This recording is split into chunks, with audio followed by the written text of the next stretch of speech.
Hi, it's me, and today we're checking out something both interesting and very inexpensive, the Astrhori 50mm f1.4 tilt lens. Its price of £170 in the UK or $200 is definitely pretty cheap, even considering that this is a manual focus lens, but it offers a fun extra feature. It can tilt 360 degrees on a basic ball socket.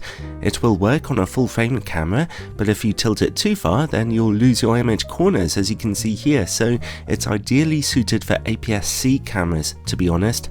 It's available for Nikon Z, Canon RF, Sony E, Fuji X, Micro Four Thirds and L-mount cameras, and as I mentioned, it's fully manual. Let's be clear to start with, this thing is not really intended to be some kind of serious high quality bright 50mm lens or some kind of professional tilt lens, but it's still going to be lots of fun.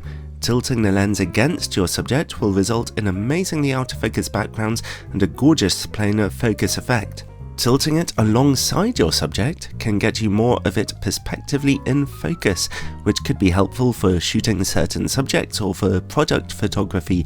This lens is intended for fun, and fun it certainly can be, but if this is an aesthetic you're interested in, I'd like to thank Astrhori for sending me a copy of this lens for evaluation, although as usual, this is a totally independent review.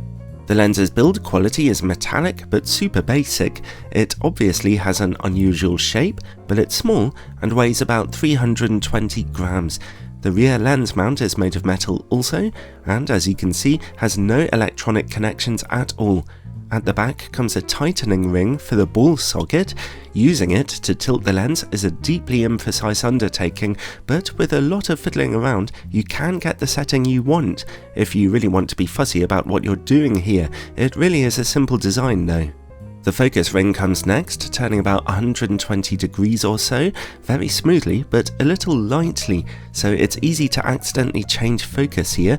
As you can see, the lens does struggle with focus breathing, zooming in a little as you focus more closely to your subject. Towards the front comes the aperture ring, which turns very smoothly and relatively evenly between f1.4 and f16.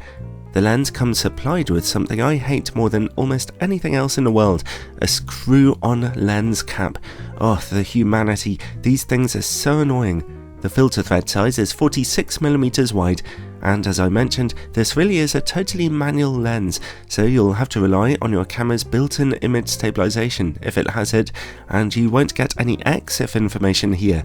Overall, this is the most dead simple build quality you could imagine, but admittedly, the lens works fine with a little practice. Okay, let's look at image quality now. As I mentioned before, this lens is not ideal for full frame cameras, but it will mostly work on them, so let's start with my Sony a7R III with its full frame 42 megapixel sensor. No in-camera corrections are available with this lens, and the lens was as straightened up as I could possibly get it. At f1.4, in the middle of the image, we see very good sharpness, but very low contrast and rather high purple fringing on contrasting edges. Corner image quality is very, very poor. At f2, we see a bit more brightness and contrast in the corners, but not much more sharpness. Back in the middle though, there's way more contrast and way less purple fringing to be seen. At f2.8, image quality in the middle looks excellent, but corner image quality is still very rough. Stop down to f4 for a huge improvement in those image corners, and f5.6 and f8 see some fantastic improvements too. The lens stays this sharp down to f16, where a little softness begins to emerge due to the effect of diffraction. Overall, it's a pretty rough performance here on a full frame camera, although, as usual, if you stop down to f5.6 or f8, then picture quality does begin to look very nice. Okay, let's try on APS-C. Here are some results on my Sony a5100 with its 24 megapixel cropped sensor. At f1.4, we're still getting that very nice sharpness, but that low contrast also, and strong purple fringing. This time, the image corners aren't quite as bad as they were on full frame, but they're still hardly dripping with definition and resolution. At f2, we see an improvement in the corners, although that purple fringing is still really making itself felt. Back in the middle, contrast has really improved. At f2.8, image quality looks fantastic in the middle of the picture. The corner image quality is slowly getting better, but still lagging behind. However, just like on full frame, at f4 we see a wonderful little jump in image quality, which now looks really quite impressive, and at f5.6, picture quality is perfect from corner to corner. The image stays this sharp down to f16, where softness quite noticeably emerges due to the effect of diffraction. Overall, again, the lens is really struggling on APS-C, but at least it does sharpen up nicely from f5.6. Okay, let's mount it back onto a full frame camera and check out its distortion and vignetting. The lens projects moderate barrel distortion, and at f1.4 we see a fair bit of vignetting. Stop down to f2 or f2.8 and those corners begin to brighten up. The lens's minimum focus distance of 50 cm is further than average for a 50mm optic. Its close-up image quality is softer than its normal distances, as you can see here.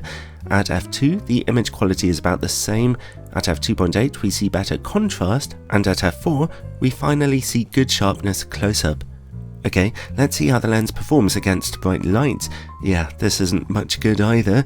There's plenty of flaring and glaring visible here around the entire image frame. Let's see now about this lens's chroma levels. As I guessed from the test chart pictures, chroma smearing is pretty enormous at f1.4, which will cause you real problems if doing some nighttime shooting. It's about the same at f2, but reduced at f2.8 and gone at f4. Let's zoom out and take a look for some sun stars now. You can see them at f4, but stop down to f8 if you want them to become a little clearer. At f11 and f16, they get a little stronger again. Alright, let's take a look at the quality of this lens's bokeh, which is an important question on any 50mm f1.4 lens. Out of focus backgrounds look fairly rough here, to be completely honest with you, unless they are deeply out of focus. And finally, related to bokeh, let's take a look at longitudinal chromatic aberration. At f1.4, there are rather a lot of stray colours on out of focus highlights to be seen here. It's about the same as at f2, but at f2.8 they're beginning to go away. Well, there's no sugarcoating the truth here. The Astrhori 50mm f1.4 tilt lens is technically not a high-performance lens by any stretch of the imagination, displaying all kinds of technical image quality problems. If you want a cheap, conventional 50mm lens, then this is not the one for you. But if you do want that sexy tilt function with all the fun that it has to offer you, well then you could probably take a $200 punt on this thing and have a bit of fun with it, for a while at least.